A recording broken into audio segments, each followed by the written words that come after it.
The SpaceX is preparing for a launch on next Friday, exactly a week from now. It'll be delivering some more supplies and equipment to the International Space Station, as well as a lot of research and experiment hardware.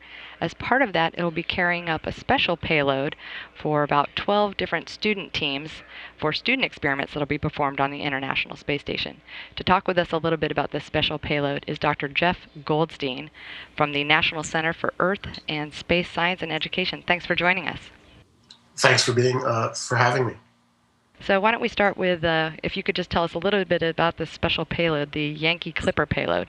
Can you tell us a little bit about that and how many students have been involved in these experiments?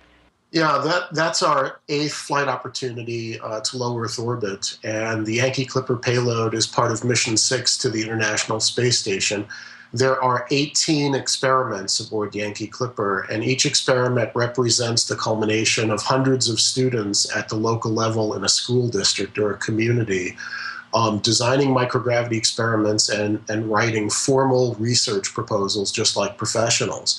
So across the entire Yankee Clipper payload, those 18 experiments represent the culmination of 6,900 students fully immersed in formal microgravity experiment design and 1,487 proposals submitted by student teams for flight experiments. And then one experiment is selected to fly for each community. So the student flight team truly represent an ambassadorial corps for the hundreds of students back home that are absolutely invested in this effort and feel that they are part of America's space program. That's amazing.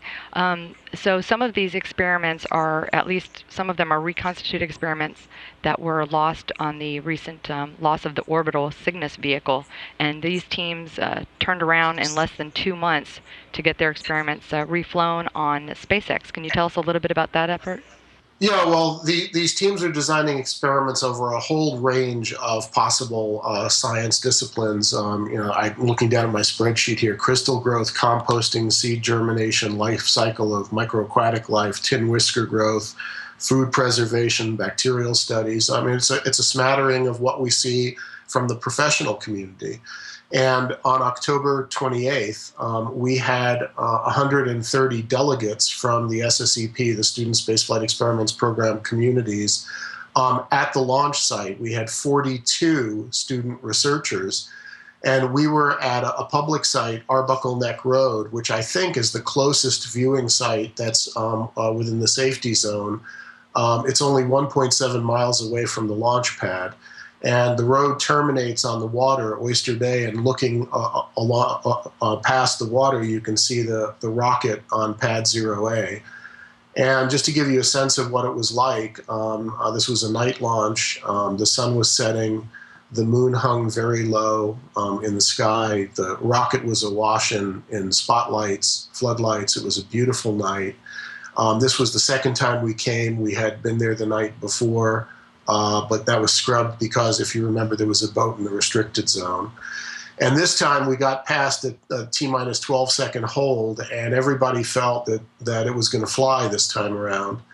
And we had a patch to mission control and brought a portable PA system with us. So we had mission control filling the air on the shoreline.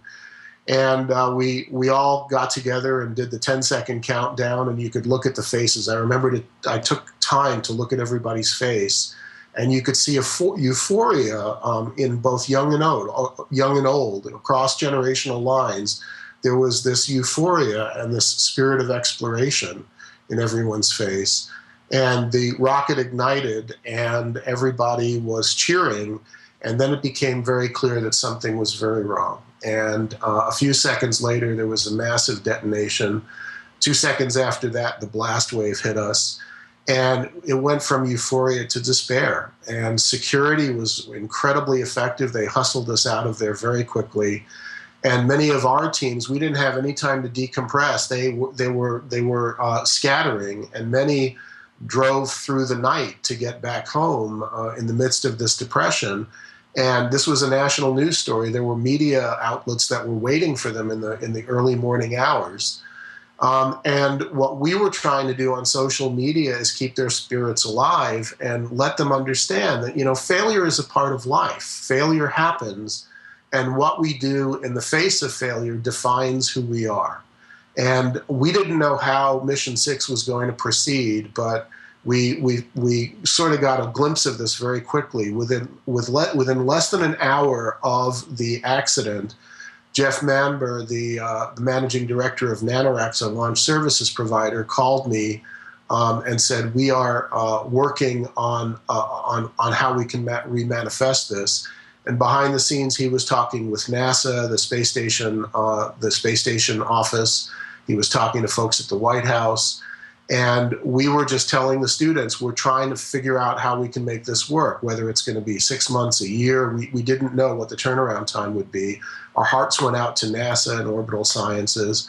And then within a week, we were notified, we were given marching orders by NanoRacks that we need to move forward and process a new Yankee Clipper II payload by November 21st. It had to be in Houston by November 21st, just 3 weeks after the accident, because NASA had pulled non-essential payload off of SpaceX 5 and was making room for this new reconstituted payload. And all of the teams really stepped to the plate on this. They felt that this was a life-changing experience, that they were really part of the space program. And they all, 17 of the 18 experiments were reconstituted and got to Houston for payload integration on time. They stepped to the plate and did everything expected of a professional microgravity researchers. And the 18th experiment didn't make it on only because there was a swap out of one critical component. So they needed to go through flight safety review again, and they're going to be flying with Mission 7. So we are go for launch. We are incredibly excited, and we are very proud to be part of the space community. Dr. Goldstein, we're so excited that the teams were able to jump into action and get these experiments put back together to be reflown. I know we just have 1 minute left. You kind of spoke to it, but I guess I'm just kind of curious, what is the sentiments of the students now? I think there's a higher level of euphoria now than there was before, because we met the challenge and came through. And I think this is really an incredibly powerful lesson that, research is not supposed to be easy. Human exploration is not supposed to be easy. It's hard. So what? Failure happens, and we just got to punch through it. And that's what we all did. Wow. So we are very proud of these student researchers.